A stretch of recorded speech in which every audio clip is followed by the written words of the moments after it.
I don't know if it'll do. I'll just go ahead and hit that record button. It's going. Are we still going to wait for a few more people, or do we have? Yeah, okay. I am waiting for Ali Wolf.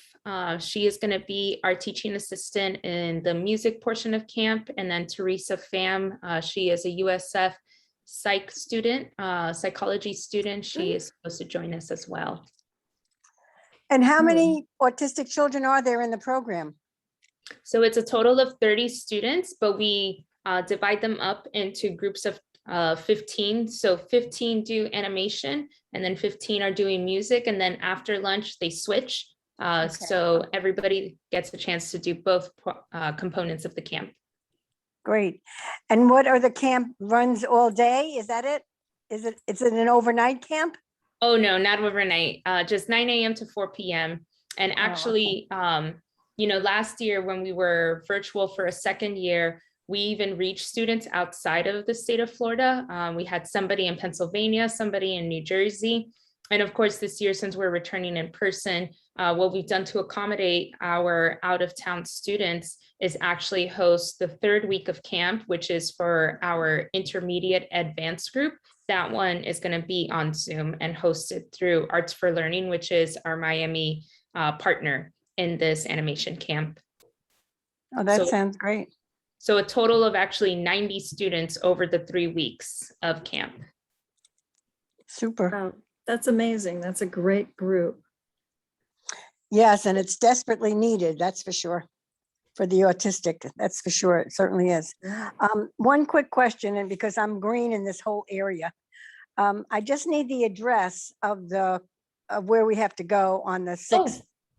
And if we have a certain room or a certain floor or whatever to do before the end of the meeting. I need that. It doesn't have to be now, but. Sure thing. I can pull that up really quick.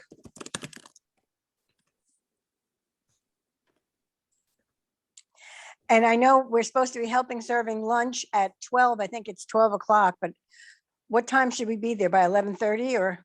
Yes, please, 11:30. So anybody that's volunteering for the whole day is going to have lunch provided. So I'm actually going to be working and ordering lunch for our instructors, anybody that's going to be there all day, including our volunteers. So I might need your help in just waiting for them to deliver that lunch for us. So around like 11:30, 11:45, the latest if possible. And then lunch is going to still be indoors, hopefully. But if we can't find a room in the education building where we're allowed to eat openly, we have kind of like a portico hallway area in between two parts of the education building. It's nice and shaded with trees. So worst case scenario, we're going to eat there. Hi, Catherine. And do you have enough people then during the day? Or are we just required for the hour lunch? I'm still recruiting volunteers. So if you know of anybody that would like to work more than 10 hours, please send them my way. I would gladly accept any additional help. And I'm going to go ahead and plug into the chat box the address for the education building at USF. Okay, great. Thank you.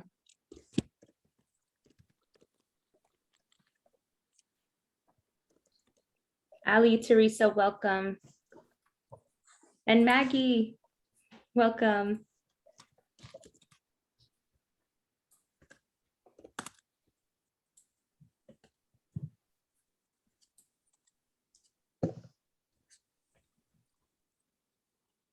All right.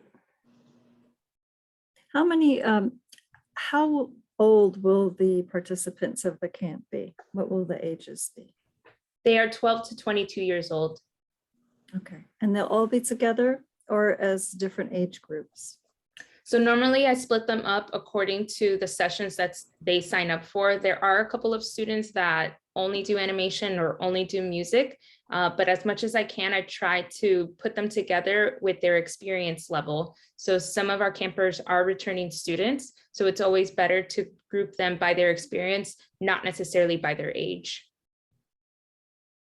Okay, that's good news. Let me double check our roster because I think we're almost at everybody.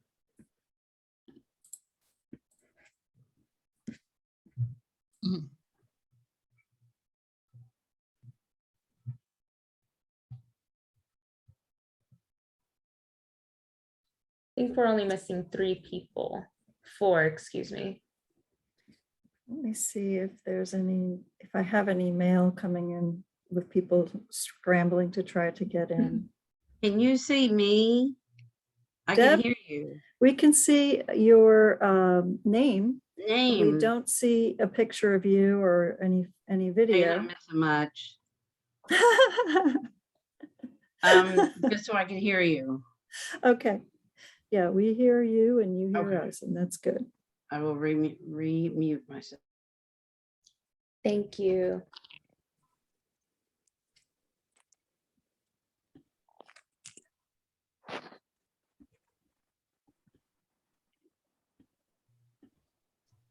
Carla, you said you were involved with this for 9 years at USF?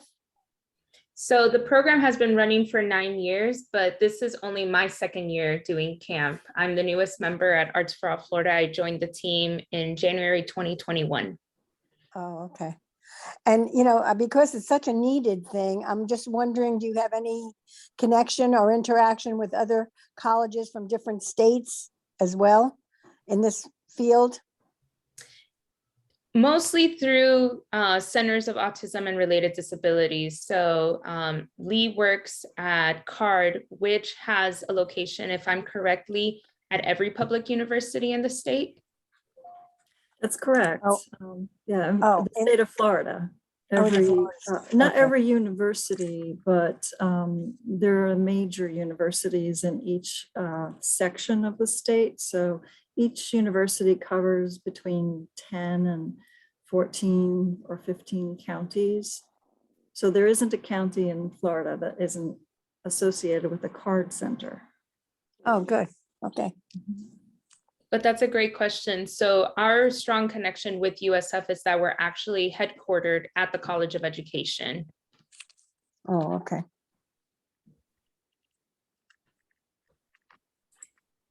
Lee, if you'd like, you can go ahead. I'm going to send a quick email to the people that we're waiting for. And since we're recording, they can just catch up. Okay, that's great. I've made you a co-host as well. So if you need to do anything, you're able to, I think, have most of the capabilities. Excellent. Right. Thank you. Thank you. All right, so I'm sharing my screen now so we can take a look at some visuals to go along with what we're talking about. And I welcome everybody for coming. I have, I don't know if you can see this, but I have subtitles alongside of the visuals. You can see them? Okay, good. Yes. It does cut out a tiny bit at the bottom of our slide, but I don't think that's going to really matter too much. So welcome. I'm from CARD. My name is Lee Daly, and CARD is a state-funded discretionary project through the Department of Education. And our mission is to make life better for people on the autism spectrum through education and support of all of the systems in which they live, work, learn, and play. And there are 7 major CARD sites statewide. They're strategically placed throughout Florida so that every county will have access to a CARD center. And CARD offers guidance and supports individuals with autism and their family members, as well as educators and professionals like you and community members, with the goal of raising awareness about autism and optimizing the potential of the individuals on the spectrum. Our constituents, or people with autism who get involved with CARD, we provide them with resources and referrals to different kinds of assistance, either therapeutic or maybe employment. And we work with them in the home, the school, and the community at different settings and on a variety of different topics related to autism. We serve people across the lifespan, and there is no cost. Today, we have an objective to work on learning about the general overview of autism for those of you who are not very familiar. And for those of you who are familiar, this might hopefully just kind of expand that. And then we're going to review the best practices for creating an inclusive environment at the Arts for All camps and in the activities. So our strategies will be practical and usually have no cost to them. Just quickly, as a show of hands, can any of you kind of like chime in and let me know if you have direct relationships with somebody on the autism spectrum? Yeah, raise your hand. No. Okay. A few people. I don't see everybody because I have a limited, let's see if I can open up my gallery. Yeah, I see a few people raising their hands. Okay. So some of this may be very familiar to you, and some of you actually may be on the spectrum yourself. I didn't ask that, but I don't expect you to have to, say you are or you aren't. But I think the spectrum is a very broad thing. And so there are people who have a variety of different abilities and sometimes challenges, and they may not know if they're on the autism spectrum or not, but it's a possibility. And thanks, Catherine, for chiming in on the chat, because I just realized you had said you had answered on the chat. So sometimes that happens too. I'll try to keep an eye on the chat as well. All right. Yes, Lee, I just have a question. Yes, Mary Jane. Not being familiar at all with the process of autism or anything, is autism usually detected only when they're very young, or can they get that when they're older? It can be detected as early as about 18 months, even earlier for some, but many people are diagnosed later in life. It's Later. not that it arrives later in life. It's, and I'll get into that. We're gonna go right into the autism overview right now. So hopefully Okay. that will answer some of your questions. Thanks for asking. All right, so these are some fast facts. Currently in the USA, the prevalence rates from the Center for Disease Control, which is a misalignment with autism because autism is not considered a disease, but they're the ones who are capturing the data on different rates of autism. They have determined that it's about 1 in 44 children right now as of 2022. So 1 in 44 children in the USA is diagnosed on the autism spectrum. There's a number of different reasons for this statistic. It is partially because we're looking closer at the earlier ages now, and we're starting to find it more easily. It also is that we have changed the way that we are looking at the diagnosis. There's a diagnosis of other disorders that were called Asperger's disorder or pervasive developmental disorder, not otherwise specified. It's a very long name. Those two things are now grouped together under autism spectrum disorder. So it's like taking 3 separate diagnoses and putting them under one, because the characteristics are so very similar. They say it's just really a connection between all of them from varying degrees. So that is how our numbers have jumped quite a bit, from 1 in 188 down to 1 in 44 over a span of about 10 years. But people are also concerned that it is on the rise. It's the fastest growing disability category. So we're wondering, is there another reason why it's increasing so much? But we don't know yet. We also don't know what causes autism. So it's kind of a mystery as to whether it's a genetic thing or an environmental thing or something that happens as a result of exposure to some chemical. And so what they've come to determine now is that a lot more research needs to be done. They are starting to isolate certain genes that seem to be involved with the presence of autism, but they're also noticing that there are certain protective factors in human beings as well. So environment may have some impact on those genes being activated. It's still a mystery, but we're getting a little closer every day with the research that's happening. It is a lifelong disability, meaning that it is going to impact the person throughout their lifespan. But that doesn't mean it's not going to look different from age to age. So in the early ages, you may see some very limited abilities to do things like speak or get your needs met or handle changes and frustrations.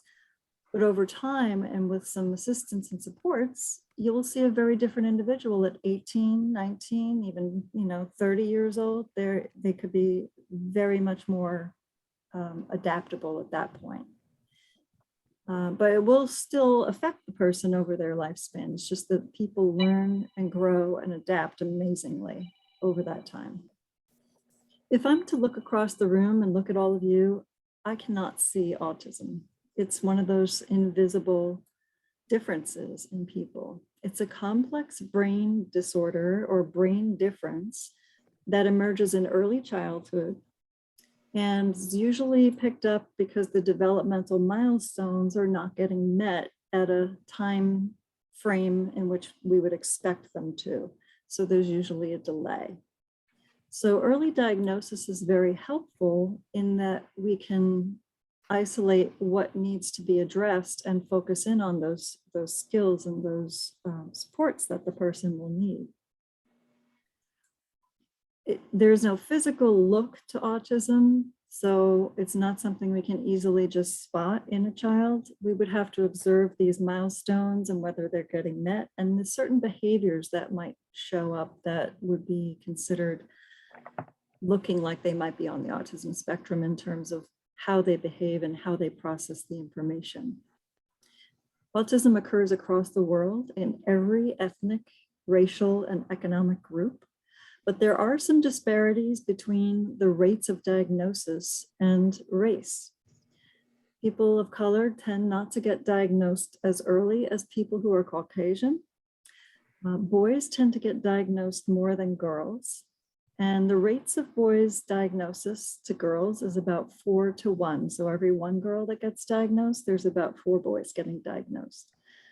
We're not exactly sure if girls present autism in the same way as boys. And a lot of the research has been done mostly on boys. And it was assumed that it was mostly a boys' disorder. But now we're starting to understand that's not really the case. It's just that because we did all that research early on and we had these assumptions that it was boys that got this disorder, all of the testing and all of the data that we gathered was based on boy behavior. So now we're having to think differently about how does this look in girls? So it's a new field of study. There are lots of girls on the autism spectrum. So it's something that would serve them to have that illuminated a little bit more. So as you probably know, if anybody knows a person with autism and you know more than one person with autism, it's not a one-size-fits-all diagnosis. Meaning a person with autism that you know could have skills and abilities far beyond a person with autism that I know, and vice versa. And they might be completely different. So it's very vague as a diagnosis until you get to know the person. The characteristics can range from mild to severe, and the needs for support can range from mild to extensive. The progress of a person over time is going to be unique as well. So some people will do leaps and bounds of development all throughout their lifespan, and as they age into adulthood, may even feel that they don't deserve the diagnosis anymore because they don't feel like it's really there. Whereas other people have difficulty at the beginning and they have a difficult time adapting and acquiring skills, and they may also have co-occurring conditions that make it more hard for them to actually develop. So they may need extensive support throughout their life. And that's why it's called a spectrum. It's just a very broad range. So instead of saying mild or high functioning or low functioning, we stay away from that. It's easy to say that and kind of think we get an idea of what a person's ability level is, but it's very subjective, meaning from our point of view, we may think that they're high functioning because they can speak words and sentences, and they can look us in the eye, and they can kind of focus in on what we're talking about and play along and go along with it, go with the flow. But from their perspective, they may feel very overwhelmed. They may have a lot of sensory struggles, but they are very placid in how they look about it. So they're not showing they're upset. They're not showing how hard it is for them, but they may be masking that. But for them, it may not feel high functioning at all. So it's probably better to stay away from high functioning and low functioning, and think about the kind of level of support that they need. And the way that that's done through the diagnosis is when a person's given a diagnosis, their level is kind of like a level 1, 2, or 3. Level 1 is going to need support. Level 2 is going to need pretty substantial support. And level 3 is going to need extensive support, right? So when you think of a level 3, they're going to need quite a bit of support to be able to engage and be included in that activity. So what does autism look like as far as characteristics? This is from the Government Accountability Office, and they've grouped the characteristics into 5 core categories. So a yellow piece stands for the social, sort of emotional part of communication, because it's broken out on the left side in communication.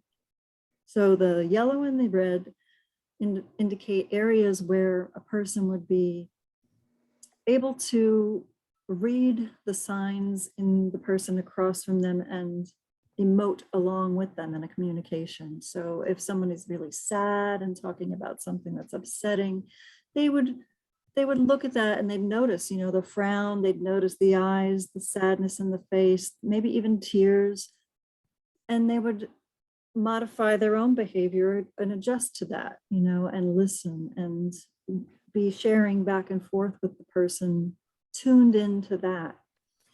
And they may also, share common interests. They may be able to think about how to engage the other person and draw out that person's common interests and try to keep the conversation going.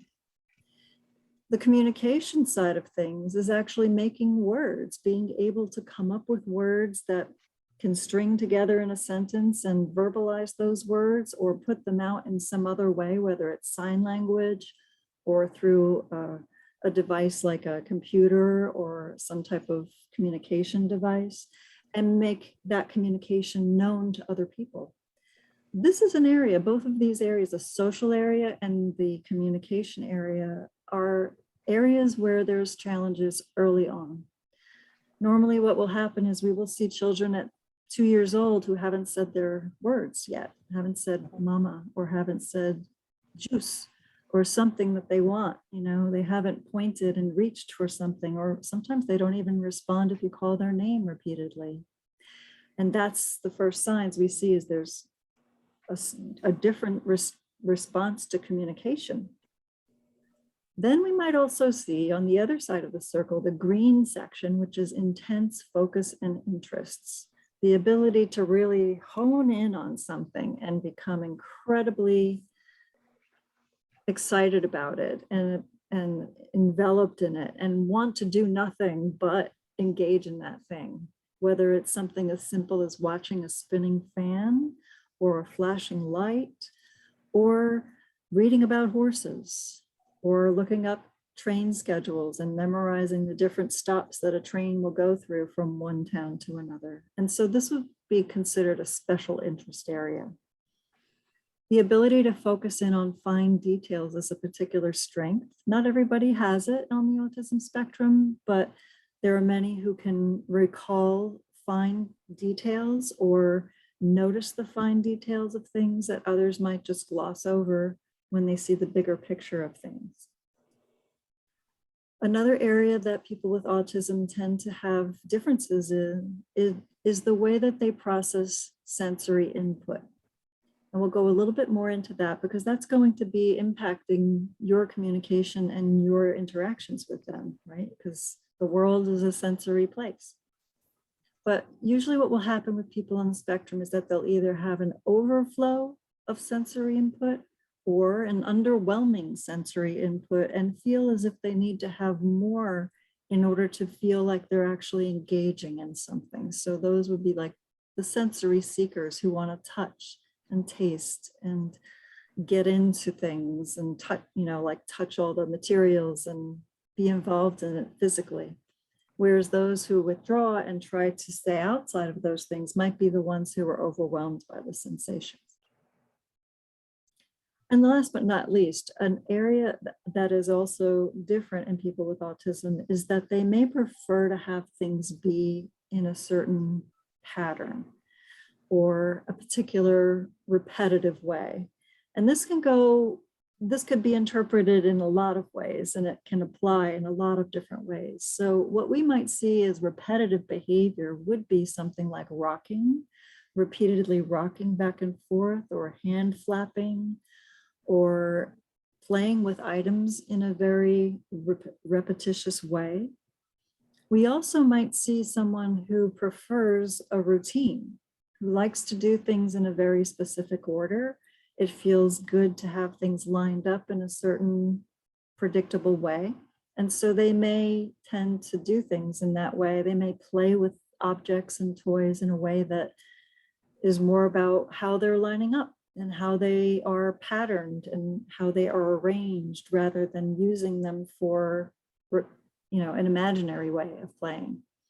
So there's these differences that happen, but it doesn't necessarily mean that those are not valuable or valid. It's just different from what was expected. And it can also lead to some difficulties with managing social communication and being with others.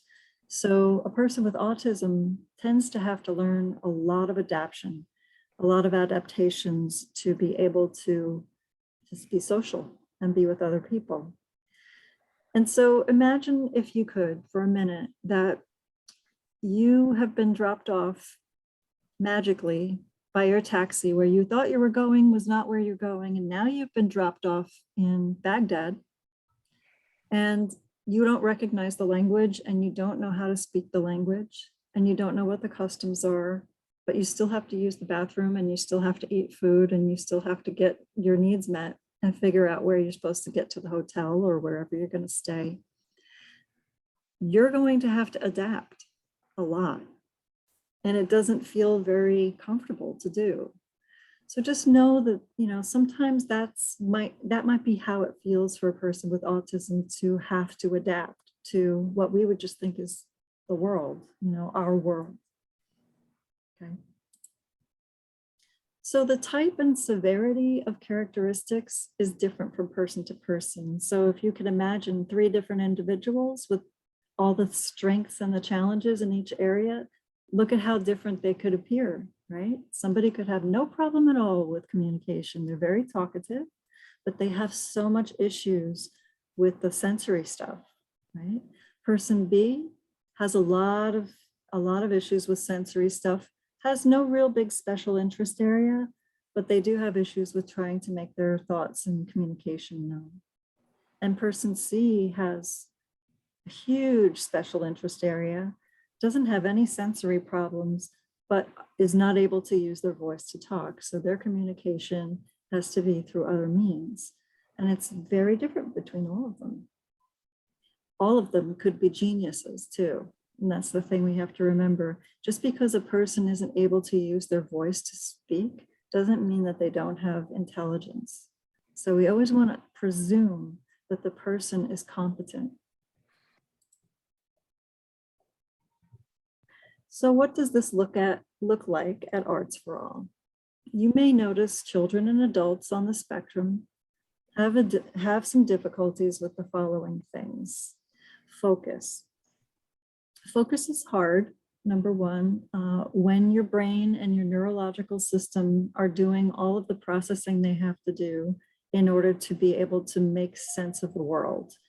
So the focus and engagement sometimes gets interrupted by processing speed or difficulty with processing if things are going too fast, or there are distractors in the room like fans or sounds or other people sometimes.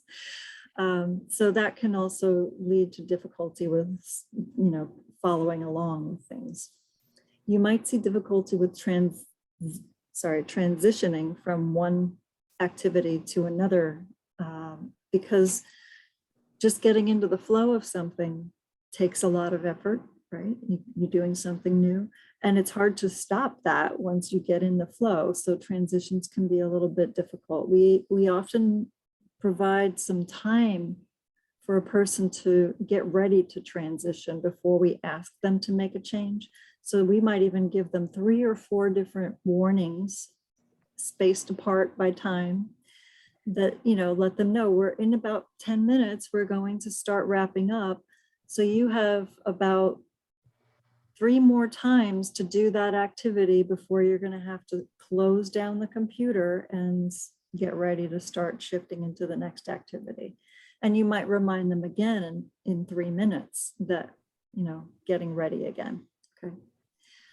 Hearing no or being denied access to something that they really love can also be very difficult for people on the autism spectrum. Some people who are very young haven't had a lot of opportunity to manage how they feel about that and manage their self frustrations and things like that. So you might see younger people having more difficulty with that. But even sometimes older ones might have difficulty with being told no about something that they really, really, really want to do. It's a good idea to try using another word, because no doesn't always have to mean, you can't do it. It may be that now is not the time to do it.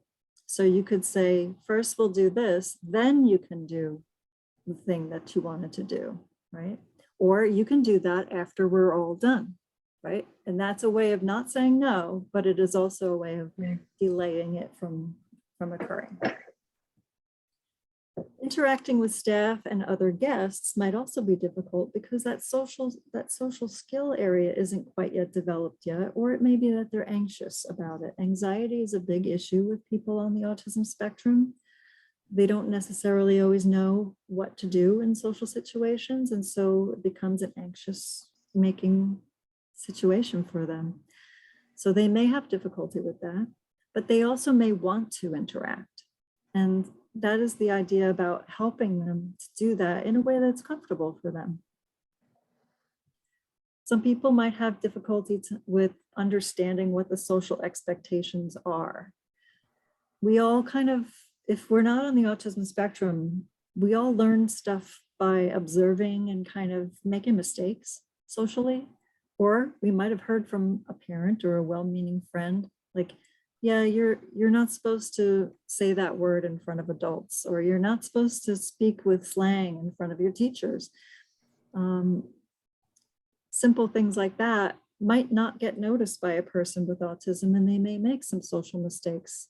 So if you are noticing that happening and you have a social expectation, you could gently talk to that person privately and say, we don't really do that here. What we do instead is, and you tell them what is expected, and just be gentle about it. Try not to call a person out and embarrass them publicly if they make a social error.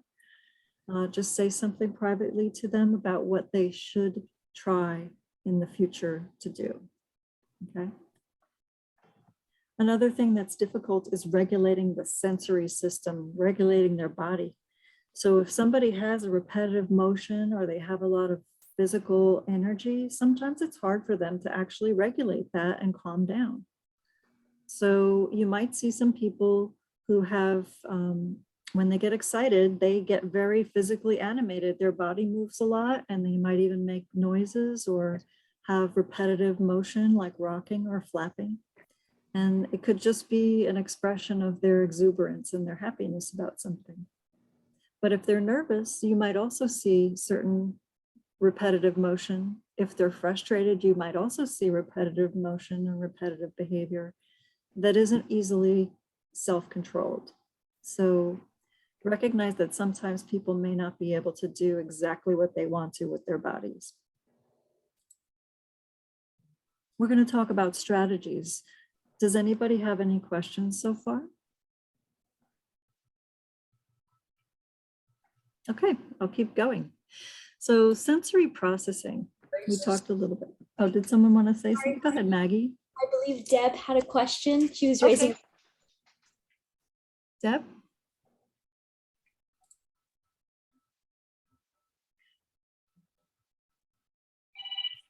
I can unmute you.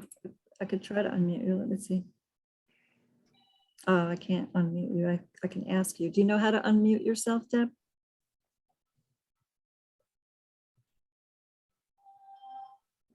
If you can click on your microphone, that should, you got it. Am I unmuted? Yep. Okay, I was just curious where any kind of medication falls into play, you know, as they grow or whatever.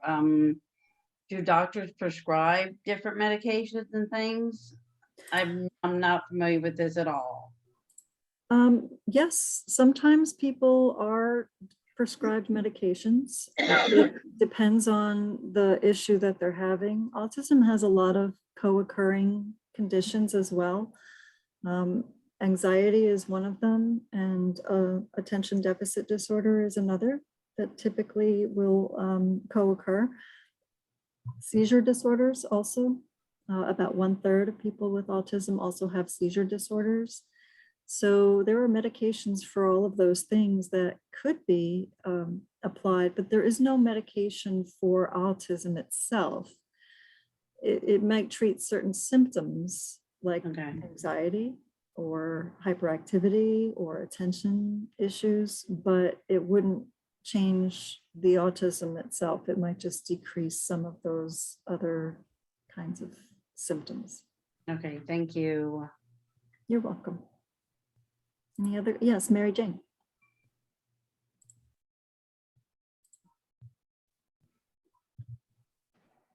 I think you're still muted though. Can you unmute?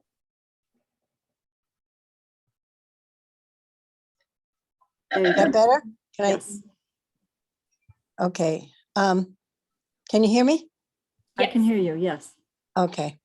One of the things you mentioned was about research, and I'm wondering if you have in Florida, is there like one particular area that you go to do the research, or is it just wherever in the world you connect with that does it, or? There are a lot of different places that do research. Spark is one of them. There's a number of different organizations that do research. In Florida? Autism Speaks does research. USF does research. There's, Oh. I think most colleges do research on autism of different kinds. So Yes, and you know, the other thing too is I noticed that you said about the boys to girls ratio. mhm. Now, if I'm not mistaken, one of the facts, unless it's wrong, is that boys do mature earlier, later than girls. So I'm wondering if that is factored into the factors that go into this 4-to-1. That's a really good observation that you say that, because it is true that girls and boys develop different skills at different times, and they even out around 10 and 11 years old. But you're right, girls tend to develop their speech and language skills, and their vocabularies expand earlier. They tend to mature a little bit earlier. They tend to be able to do fine motor skills like hold a pencil or cut with scissors or do other things like that earlier. But boys tend to do earlier development of the larger gross motor skills like kicking, running, jumping, balancing, right? So the things that girls develop earlier make them really excellent in school. Whereas the things that boys tend to develop a little bit later or differently, they tend to show up, and their behaviors are also a little bit more noticeable when they are not meeting those typical boy behaviors. So yeah, there's a lot of differences, and there's also socialization. We socialize girls and boys differently. So girls are socialized to be social. Smile. Yeah. We don't tell boys to smile. We tell girls to smile. Right? Have you noticed that? Yes, it's true. Well, a girl giving a social smile and making eye contact will not meet criteria for a diagnosis of autism. Even if that has been trained into her to do and it doesn't feel natural for her to do, it will actually delay a diagnosis because those are some of the areas that are usually observed that they don't, people with autism don't make strong eye contact. They tend not to have a social kind of skill like that. So, yeah. So we'll go forward and talk a little bit more about the different kinds of things that you'll see and what we can do to help people with autism feel comfortable and engaged in your camp. So due to the neurological basis of autism, the way that the brain and the nerves and the nervous system of the body are connected, it actually kind of sends impulses into the person's sensory sort of awareness at unmanageable levels. So a person can't control this. They can't choose to not focus on it. So people with autism may respond to visual, auditory, and tactile or touch information in ways that can be like feeling shock, feeling overwhelmed. It can cause distress in some people. It might even cause them to cry, scream, run away, or push a person away or push something away. It might help to think of the brain like a computer, right? The more programs you run, the slower your computer goes. If you try to do too much at once, your computer might crash. This is similar to the experience of a sensory overload, when there's just simply too much data and the system panics. So this sometimes can actually take the form of what we would call a meltdown. It's not a tantrum. It's not somebody trying to, have something occur because they're having a tantrum. It is actually kind of a uncontrollable reaction to too much happening in their system. So we all have a unique sensory profile. I'm sure some of you have certain things that you just can't stand, right? And people on the spectrum are sometimes triggered by things that a neurotypical person or a person without autism doesn't find in the least bit problematic. Textures, tastes, certain foods, loud noises, or competing sounds. You're trying to listen to somebody in a conversation, but there's like a beeping sound over in somebody's phone and it's competing with everything. Flashing lights, flashing computer graphics, or even certain patterns of clothing, patterns on your clothes or colors can actually trigger sensory overload. Intense smells can also trigger it. So now think about your environment where you are right now and think about where you go to work if you work, or where you might be if you're going to be at camp. What are the strong sensory smells, tastes, touches, sounds? And how close will people be to each other? Because remember, that's also a sense, right? We sense our closeness to other people. We sense our balance and our sense of being upright or tilted. If we're going to be in close contact with people, we also need to have our sense of personal boundaries, right? And sometimes that can be challenging for a person. So when we get into that situation and you can see it more for yourself, where it's going to be and how the kids and the adults are going to be spread out, I want you to be thinking about that once it comes to reality, because right now it might not be, in your mind, but when you get there and you see it in action, I'd like you to think about, is this sensory friendly for folks, or could it be overstimulated? So as a result of sensory overload, an individual might engage in what we would call stimming behavior. It really is a shorthand for self-stimulation, which means that the person would do something that stimulates their senses to kind of block out what's bothering them that's already happening in the environment, or to distract them from that. So you might see somebody banging their head on something.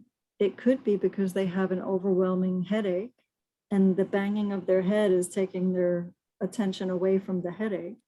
But it could be that there's something in the environment that is also overwhelming, and they don't know how to ask for help with that or what to do about it, but they do want to make it stop. And sometimes they resort to things like self-stimulation as a way to do that. How do you know if it's self-stimulation for joyfulness or self-stimulation out of distress? It's hard to tell sometimes, right? The clue is to look at the person and notice, are they looking like they're in distress? Are they crying? Are they grimacing? Is it increasing as a result of something in the environment? You know, that could be that it's getting overwhelming. And you might even begin to notice that once you get to know an individual, they may have been totally chilled out for the last few weeks, and then suddenly they're doing a lot of rocking and stimming, and something is going on. And that's the day you chose to wear patchouli, you know? And so, you know, it's like suddenly we can connect the dots, like, oh, okay, I know something is triggering this. So that's the idea, is get to know the individual. Stimming isn't always a bad thing. A lot of times it's a self-regulating thing.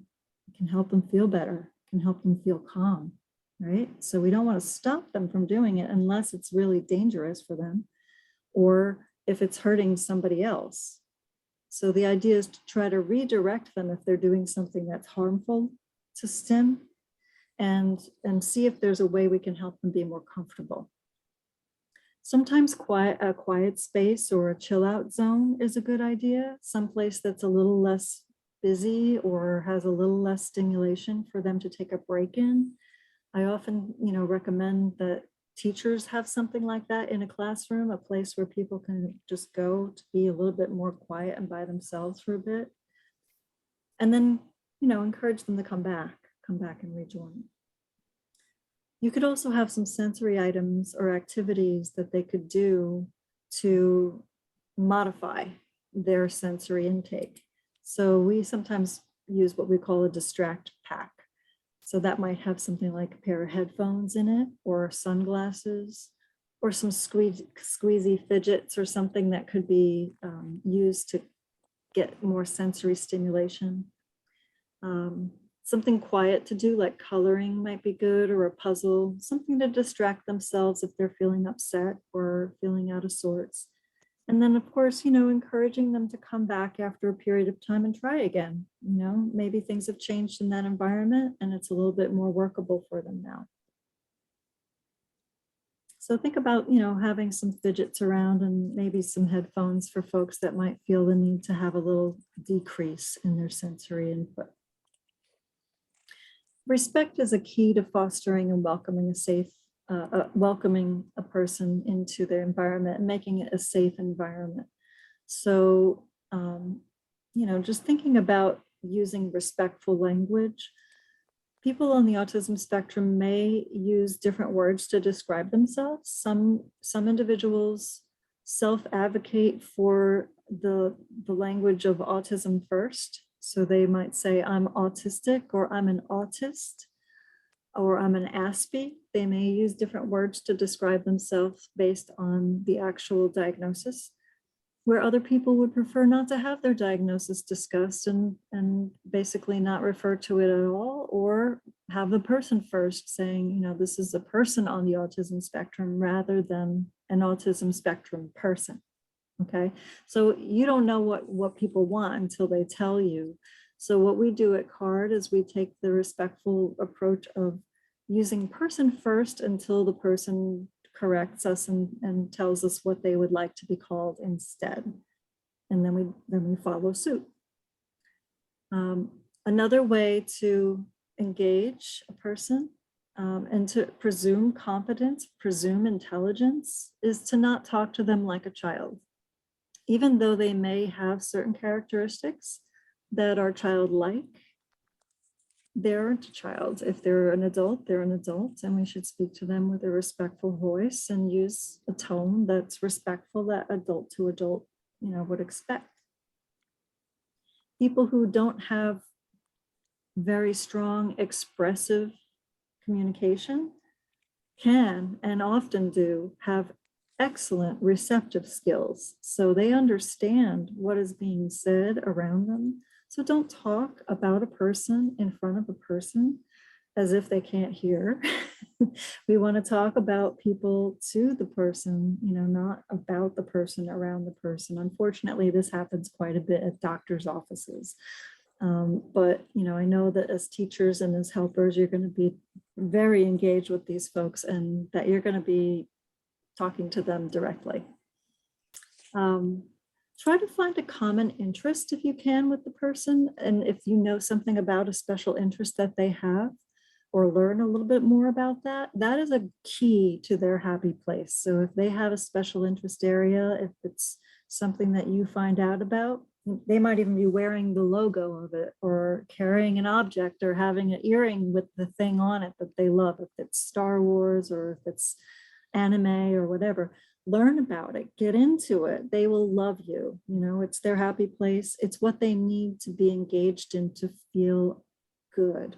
So if they're having a rough day, maybe that's something you could bring up, well, what would Luke Skywalker do in this situation?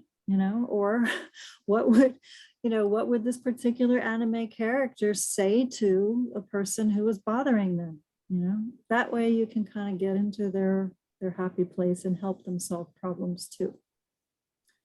You may have difficulty with getting answers if you ask questions, because the processing is harder to get words out sometimes. So if it's a really long time and you're waiting for an answer, maybe wait a little bit longer for the processing to happen. And if you've waited a really long time, maybe try repeating the question and make sure you're using words that are concrete, like they mean what they say. Like if I said, hang tight, I'll be back in a minute. How often does someone say, I'll be back in a minute, and it's actually like 3 minutes, right? 3 or 4 minutes. So I said, hang tight. What does that mean? We kind of, don't know what that means, but a person with autism is trying to make sense of everything that we are saying. And so sometimes the things that we're saying really don't make sense unless they're familiar with that idiom or that phrase. So try to be very clear in our communication about what we want them to do, what directions we want them to follow, and what we want them to understand. Okay. You may have better luck with choice making if you give a person yes or no, or the choice of 3 different things, 1, 2, or 3 things, rather than all of the things. That way it's not too much to process all at once, but you'll have to decide based on what you know about the person and what they're capable of handling when it comes to information. And this might take a little time to sort out with each individual.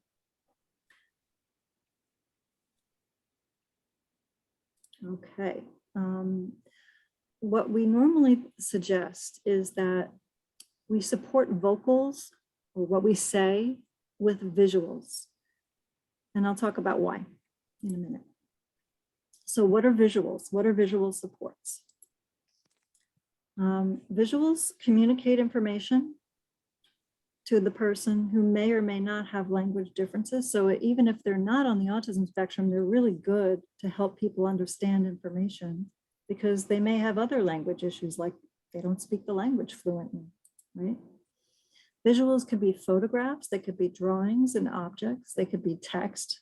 Heck, we're looking at a visual right now. This is a visual. It could be an object.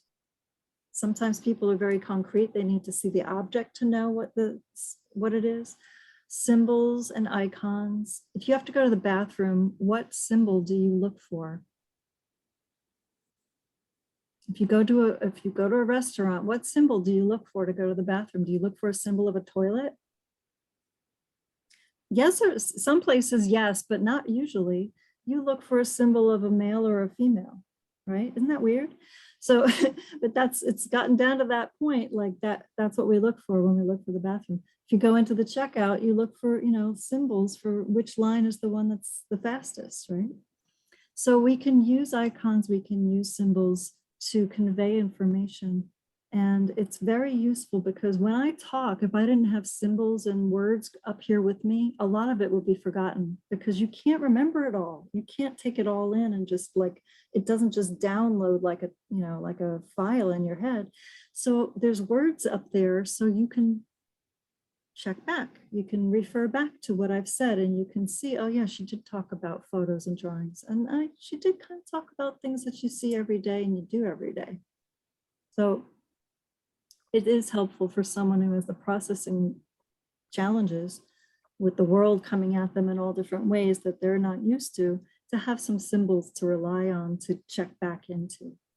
We do it all the time when we're driving to an address, and we do it, to keep track of our appointments. We use visuals a lot.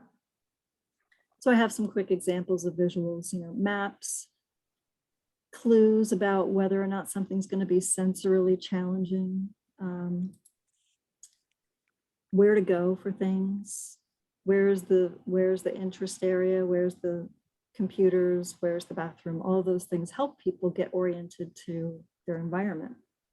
We might even use symbols for pointing to if a person needs to make a choice.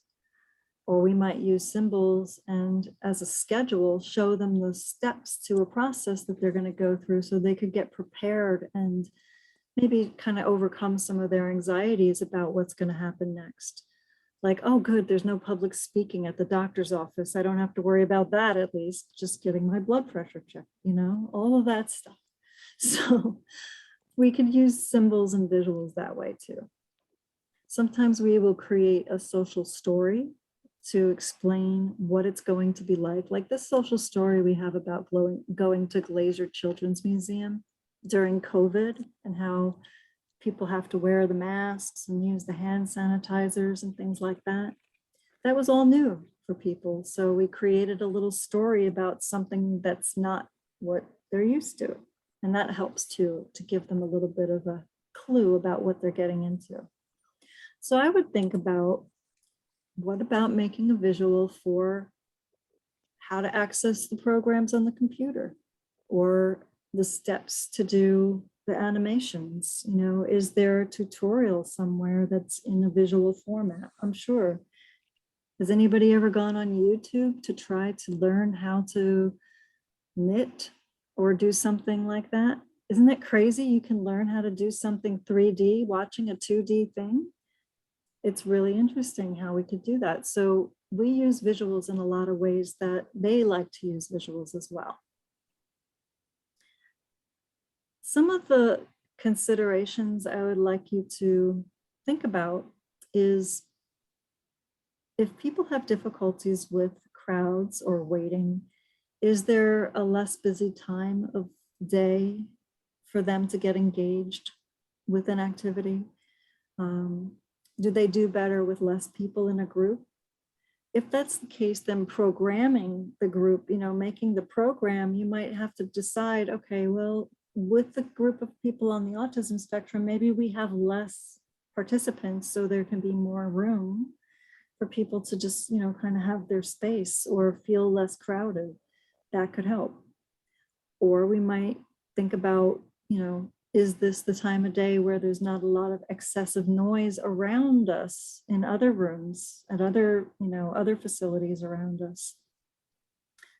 We also want to think about encouraging authenticity, especially for artists. It's easy. I've done it myself because I've been in the facilitator role as a teacher. It's so easy to want to help a person do something artistically. It just seems so easy to just like get involved and start doing things for them, just to show them. But I encourage you to do less of that. Try to stand back.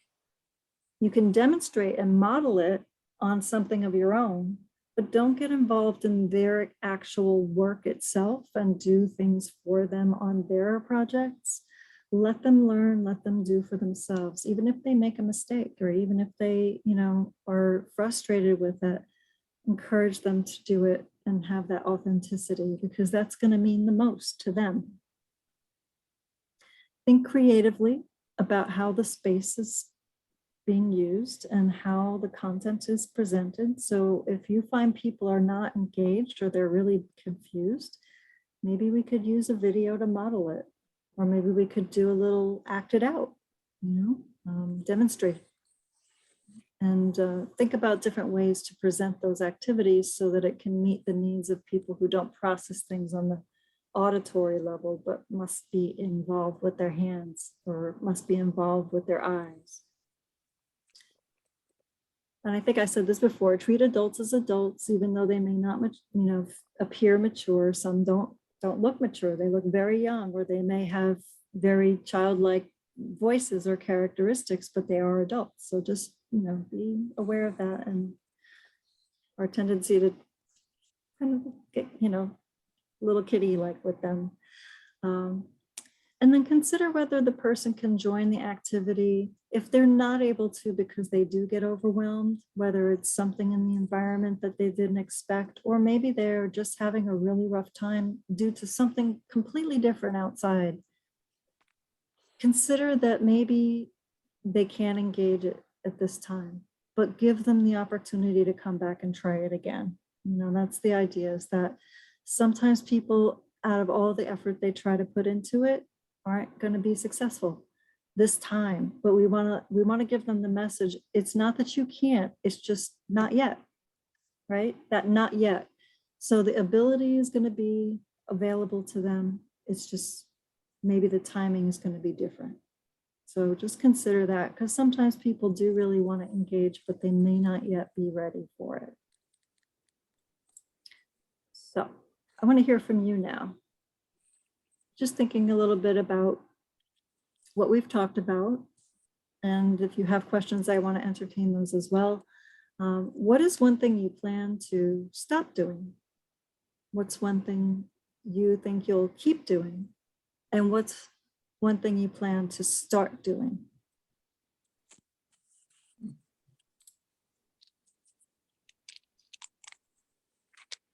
Anybody have any questions or want to comment on anything that you would like to do? I just have a question about, I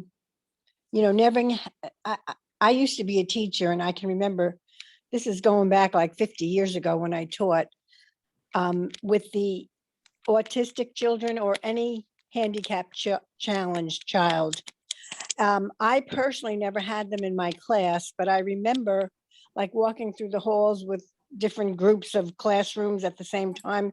And it appeared that it was autistic children who seemed to be extremely,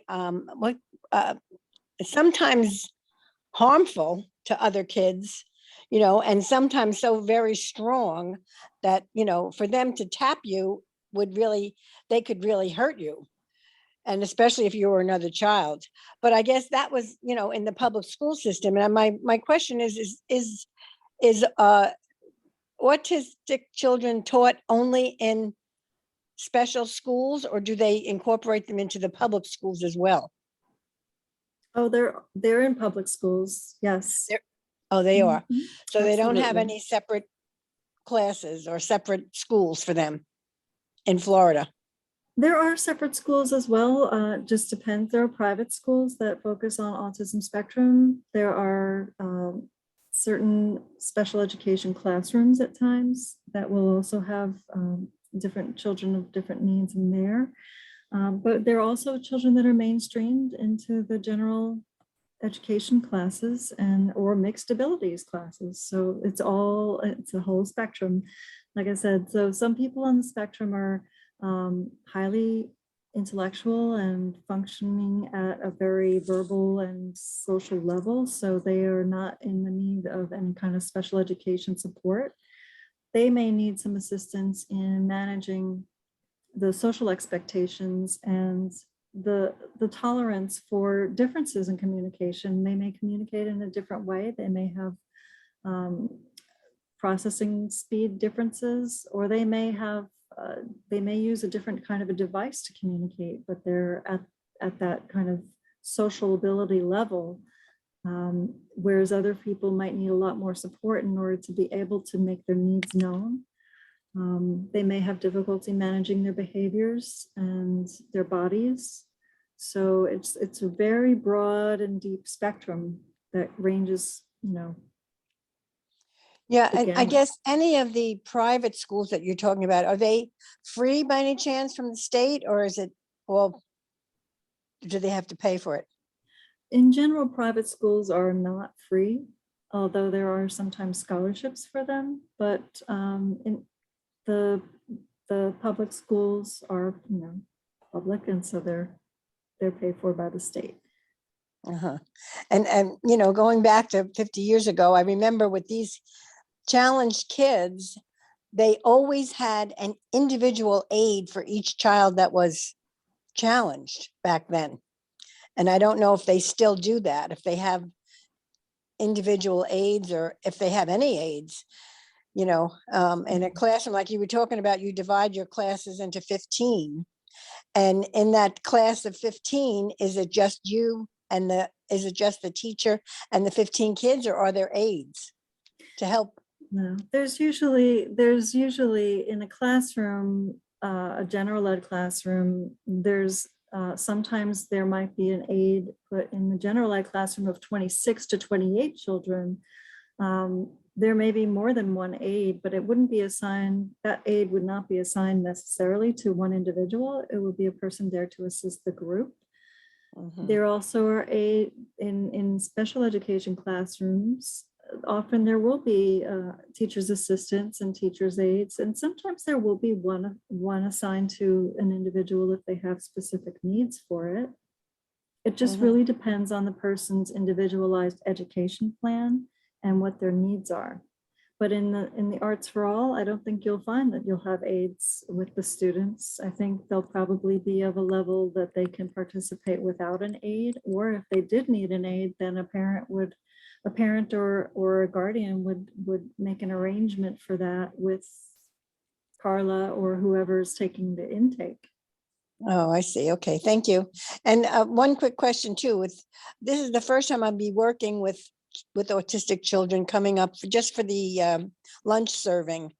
Is any of these topics that you talked about referring to us? Will it be like a one-on-one thing to feed them or to serve them, or would it be a general thing? Would we have to use any of these? Yes, you would Suggestions? probably. That's a great question. So you may be offering food choices to an individual. You know, they may have to point to what they want to get on the tray, or however you're going to do the food service. An individual with autism may not speak to you or make eye contact. And so you might not know what they want to eat. You might need to have a little visual of the menu so that they could point to what they want on it. In the case of this Tampa camp, Mary Jane, they are actually going to be bringing their own lunch. Unfortunately, we cannot provide lunch this time around. And going back to the class sizes, right now, I have 3 adults, including instructor, per classroom. So 3 adults for 15 students and 3 adults in the music as well for the 15 students. And I'm actively still recruiting additional volunteers through USF, either in the psychology department, in the School of Art and Art History, and other departments. So I'm hoping to grow that number to reduce the ratio of students, to adults in the room. But for the most part, during lunch, we will be around for any support. So you will have access to my phone number in the event, or another staff member in the event, that, separating a student to maybe enter a quiet space is not really working. We will be available to you. You won't be. Okay. All right, great. Thank you. My pleasure. I saw that Catherine has her hand up, and there were a few other people who had hands raised. Yeah, Mary Jane, I just wanted to respond to you as the mom of a young adult on the spectrum. My son, Eric, is 20 and he's very verbal. He's a big guy though. He is tall, a little on the heavy side. And when he gets happy, or sometimes when he's frustrated, he does stim. And what he often does is shakes his hands like this, or he jumps up and down. And I found in the past, before he was able to advocate for himself, people seeing him would sometimes be afraid of him, but there really was no reason to be afraid of him. He was really a gentle giant. And Lee, correct me if I'm wrong, but aggression is not really is not one of the, what I want to say, aggression is not a symptom of autism. So if someone is aggressive, it's probably because of something in the environment upsetting them. It probably isn't, so that you would have to kind of work like a puzzle to figure it out. And as Carla was saying, you're totally supported. And my son actually did this Autism Gets Real in Miami. Maggie was in the class with him, wherever Maggie is there. Yeah. So I do think that in the general public, there's kind of a preconception that people with autism can be aggressive, but I have not found that to be the case. So I don't know if that's reassuring. I just wanted to throw that out there, Lee. No, I didn't mean it negatively. I just meant it because Okay. it's been so long since I've been away. And to be honest, I was hoping that they would have an aide in the class for as many kids as they could that were needed. But obviously they made advancements since 50 years. So that's a good thing. But Yeah, no, I mean, I'm and not afraid, or I didn't think that they were, scary or anything like that. It was just okay. my memory Or that remembered they that. might be scary to a child who doesn't have autism or something anyway, or, but yeah, things have come a long way. I mean, we have learned, I guess, that I work in Miami-Dade County. I guess I didn't introduce myself in cultural affairs, that accommodations that you make for people with any kind of disability often are really helpful to people who don't have disabilities. It kind of helps the whole room, and the school system, I think, has kind of figured that out much better than they had when we were in school. So, Right, yeah, right. Well, thank you for sharing that. sure. And Dia, I think you had some thoughts? Oh, yes. Hi, how are you? My name is Dia Carter Webb. I'm here in Miami-Dade County. I work with Arts for Learning. And no, I actually loved your the last slide that you had about what are you going to stop doing and what are you going to keep doing and what are you going to start doing. So stop doing is actually really thinking about meeting the kids where they are and really thinking about them as individuals and the groups that you meet. And I think every semester that we provide programming, especially inclusion program and children and programs for children with special needs, I have this stress moment of like, oh my God, are we going to be able to meet their needs? And just, it's so helpful to have these types of sessions to just know that you're not going to know everything. You're not going to have every strategy. You're going to just have to meet them where they are and really come up with accommodations and modifications as they make sense. So that's one in terms of stop doing. Keep doing is, or is it really start doing is doing more visual schedules. We were using those before the pandemic.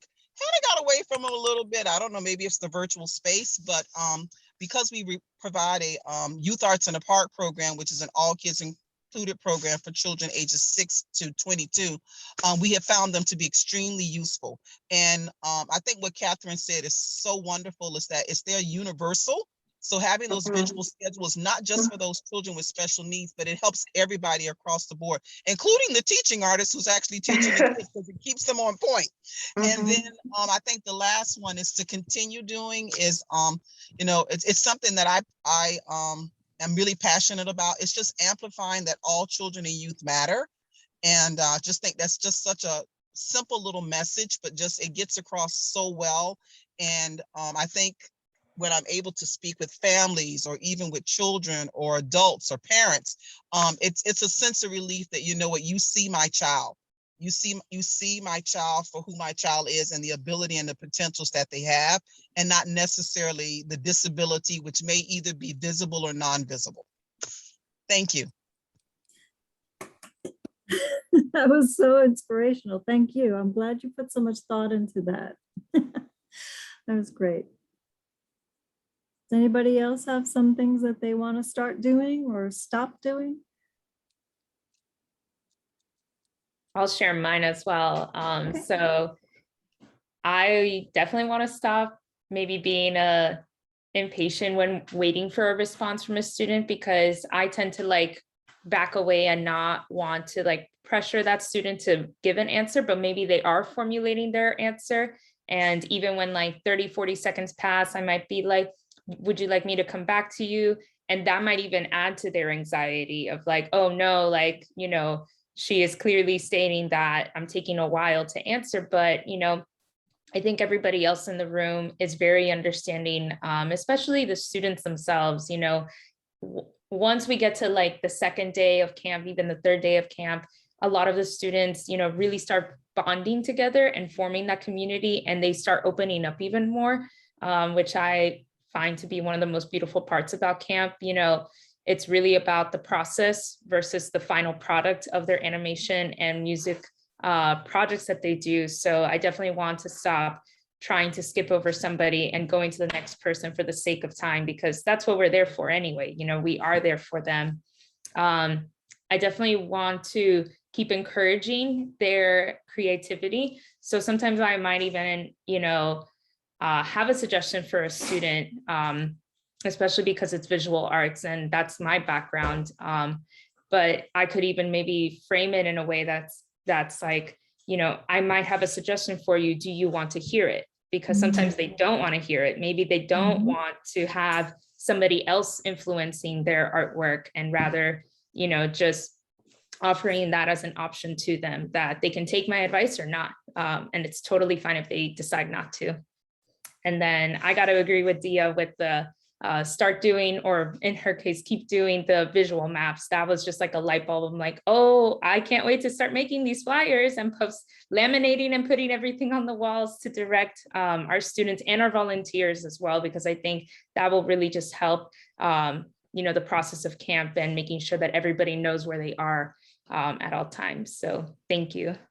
And I want to just follow up on something that Carla said. My favorite thing about camp is watching the relationships between these teens build and the friendships that they have, because in previous years, we have students from all over coming to Tampa. And it's so great to watch them become friends over 5 days, especially because a lot of them feel like they may not have a lot of friends in their school, especially if they're in an inclusive classroom. And these are teens that get them. They're just like them, so they get them. And it's fun when they come back the next year and they see their friend that now they've only been, you know, FaceTiming each other or texting each other or talking to each other because they live in different places in the state. And then they give like each other like a big hug because they haven't seen each other in a year. And we've seen this over and over numerous years where these kids are just so excited to see their friend from the previous year. So just remembering that these are teens, and just like every teen, like, yeah, they have some challenges, but they are excited to be there. And that's what we really want to encourage, is that those relationships, they may not be a, you know, amazing animator by the end of the week, but if they made a friend, great. And so just remember they're teens like everybody else. Beautiful. Madeline?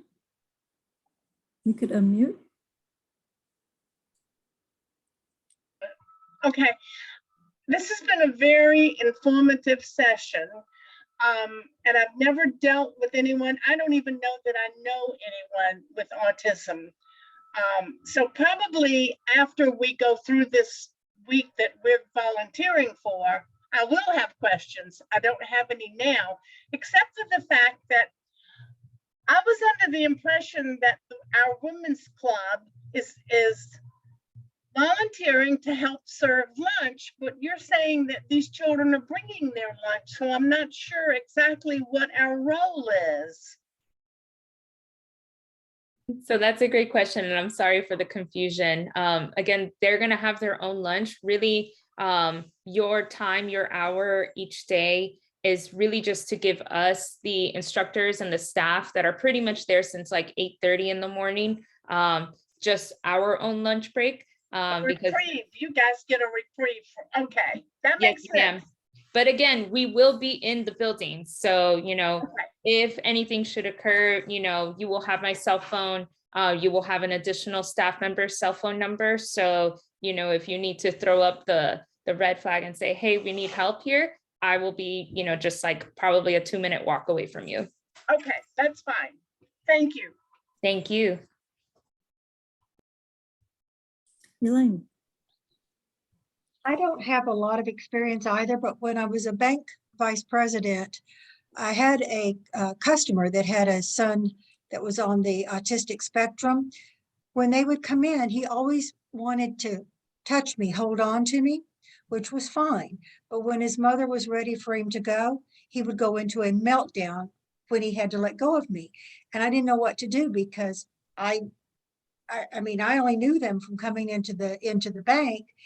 I didn't have a personal relationship with the mother or the child outside, but for whatever reason, that child from the beginning decided that he wanted to hang on to me. And if that ever were to happen to me again, how would I handle it so the child doesn't go into a meltdown? Because the child would start screaming and flinging the arms when the mother was trying to take him away. It was very distressing for me. I mean, it was extremely stressful. it's such an interesting thing that that he so quickly warmed to you and something, you know, something about you, whether it was the touch of your clothing or your hair or something about you was very interesting and stimulating. And so he was getting used to that for however long he was there with you. And maybe the transition was introduced too quickly to, okay, let's go.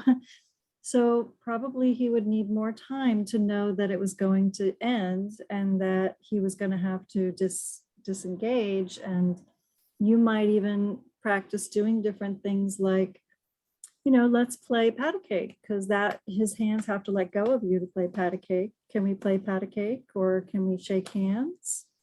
And just kind of work toward, in about a minute, we're going to have to, you know, you may have to do it for a longer period of time, depending on how long he needs to be able to adjust to the idea. But, you know, let him know 5 minutes before it's time to go that we're going to have to say goodbye soon. So let's think about whether you would like a hug for a goodbye, or would you like to do shake hands for a goodbye, or how about a high five? Which one do you want? And in about 5 minutes, we're going to do that, you know, and then go forward with how about, you know, giving him something to hold on to, maybe something, you know, that is going to remind him of you, or a transitional kind of object to fidget with. It's another thing you could give him. Well, I'm not in the bank any longer, so I don't have the contact with that child or Right. mother. But Right. it was really my only true experience. And I just wanted to, and like I said, very stressful. So I didn't know in the future if that were to happen to me with another child, how I would handle it. So thank you. I don't know that it'll ever happen again. I don't even know why that child chose me, but Right. it was stressful every time they came into the bank, just because I knew that the child was going to be upset when he left. So Well, thank you for those.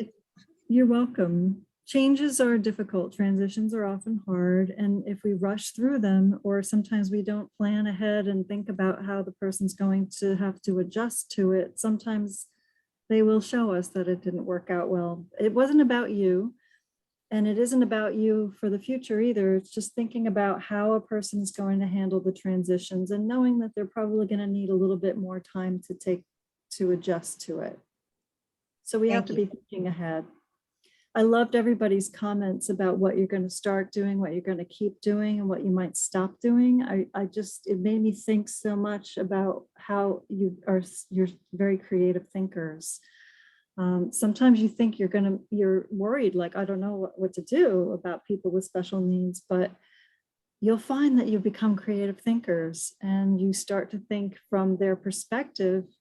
What might it be like for them, and how can I help ease them through the process of what's happening here, or make it better for them in some way? And don't put, you know, unnecessary restrictions on them if they don't have to be on them. You know, if they want to wear a hat, let them wear a hat. You know, it's not getting in the way of them doing their thing. It's not getting in the way of their learning. You know, if they want to carry their stuffed animal and they're 30 years old, let them carry their stuffed animal. You know, it's just that it's okay. So people have a lot of different needs. I just want to say one thing about what Carla said before that I just loved so much, which was, you know, the wait time for somebody to answer is sometimes like, if you've ever had a computer where when you click on something and it seems to like go slow. And so you're like, wait a minute, maybe it didn't get me. Let me click it again. And you keep clicking and you click all over the screen. And pretty soon the little whirly thing is starting to spin and then it just freezes. And then you're like, nothing's working. You're clicking and nothing is working. It's because each click is a command. Each click is sending a program direction to a program that is completely already full. And so that's what's happening in that processor is just like frozen. So her thing is just wait and don't add more, don't click again.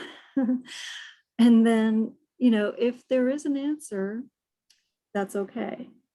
And then if there isn't an answer, leave the door open for the answer. Because sometimes later on, you might, as the person leaves the room saying goodbye, oh, by the way, yes, you know, they'll answer your question.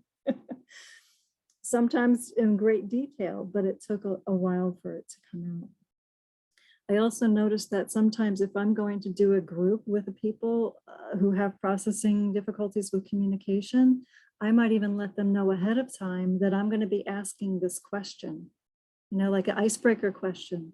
If you've ever had an icebreaker question at a group situation and like you're completely blanking out, like I can't think of one thing that I've ever done that was good or I'm proud of, it, you know, like that happens. So if you let them know ahead of time, you know, at the end of the class, I'm going to ask you one thing that you wish you would stop doing, one thing that you would like to start doing, and one thing that you want to keep doing. That might have made you even focus in on those things as you were thinking about what I was saying through the whole presentation. So if you have thoughts like that, maybe think about when you're going to ask a question of somebody, giving them a heads up that you're going to ask that question kind of far in advance of it. It's not cheating for them to think about it for a while beforehand. So that just prompted that thought in my head. Thanks, Carla. Yes, can you hear me? Yes. I was on the same page as Madeline was with serving lunch. I thought we were just there to serve lunch, and I was just going to say before we found out that all of this was wonderful, informative, but TMI for what we were going to do. But because I don't think any of us have been involved with any of this recently. So is there any kind of a heads up you can give us as far as red flags to look for or anything while you're out of the room, or do you want to wait till that day to see what the environment brings? Do you mean about like specific students? I mean, as far as calling you guys in to help us. I mean, you know, aside from them trying to hurt each other or whatever goes on, I mean, or hurt any of us, which I'm sure they won't, but we don't know what kind of a red flag to have to call you. Gotcha. I will happily provide the roster of students so you know them by name. And then also there's typically a section in my registration for camp if there's something, you know, of note to know about that particular student. So some of them might list in their accommodations that, you know, please repeat the question, may not make eye contact, anything like that of note. I can happily provide that to you ahead of time, but it's one of those things where it's a baptism by fire sometimes where I might not know until it happens. I can happily say that last year, mind you, this was in Zoom. All of our participants were really wonderful. And, you know, we really didn't even have an instance that I can recall where we had to break a student away from the general room.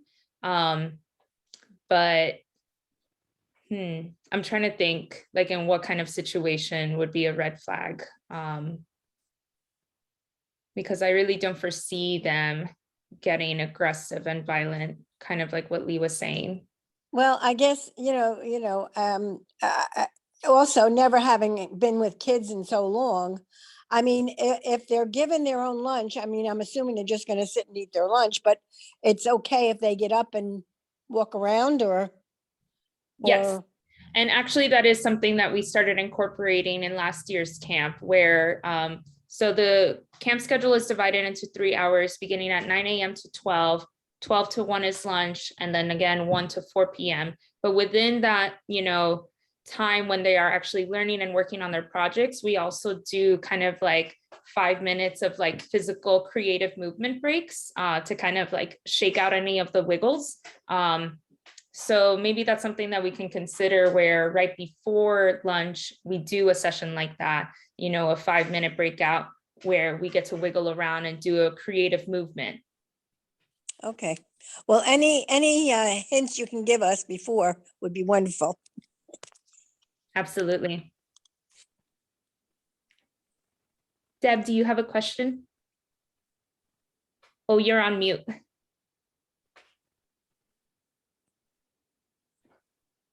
There you go. About how many teens and approximately what ages are we looking at? There's going to be 30 students total, and they're 12 to 22 years old. Okay, thank you. Maggie, did you have something to share? Go ahead, Yes, I Maggie. did. Thank you, Ms. Lee. I just wanted to also say from my own experience, and by the grace of God, even with my mom here, she's here. We've also been in the Danimation program for a few years now, both in person and virtual. And I actually participated in the program when I first began. And the students there, they're so amazing. You won't find where there's going to be any big outbursts or anything. All of them are so unique and special in their way. What it is everyone's so well mannered. And you know what? That's what just, again, they're just all so special. And Mom, I'm sure you can add to this, right? We've never had any kind of, I've been in the program, I think the last 3 years. Hi, everyone. And it's been an eye opener, I mean, for myself, to be working around great teachers, great environment, and wonderful kids that have parents that are working with them. These are parents that care about their kids and pretty much will let you know. Plus, it's going to be on a data spreadsheet anyway. Their ups or downs, things to look out for. If they've got any special quirk, the parents will usually come up and tell you, hey, he likes his little blue cup to the right there if he needs it, or whatever the deal is. But for the most part, they're just kids wanting to be like regular other kids, and they're inquisitive and want to have fun. I've never felt myself afraid or intimidated or anything along that line, or anything to be kind of scared about in this environment. So, I mean, I would suggest go in there with a heart and open arms and enjoy the program and just feel your way. You'll see. And plus, there's teachers or others around that if you notice something or if there's an issue, reach out. Everybody's in there on the same page for the same purpose. So. Thank you for sharing that. That's beautiful.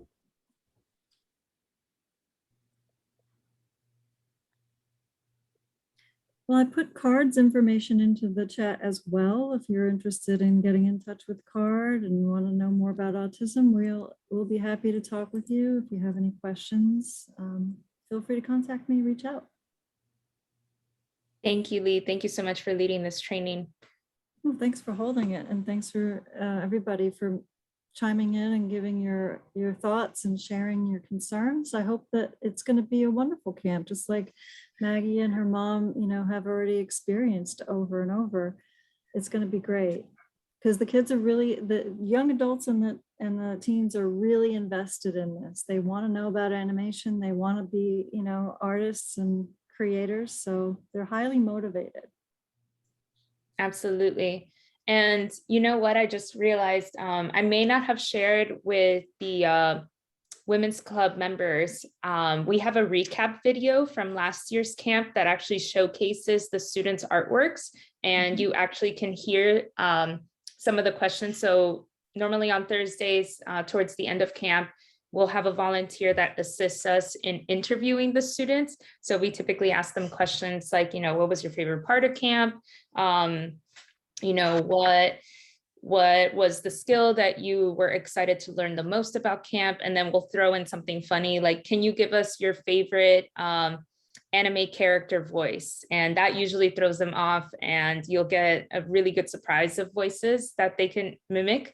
So I'm happy to share that with you. It is a little bit lengthy, only because we are showcasing all of the students' artworks, but that will give you a really good sense of the temperament of the students, and also really just how, like Lee said, they are very invested in animation. So we are already working with a group of students that have a common interest in digital art and digital music. So I'll be happy to share that with you in the next couple of days. Great. Sounds good.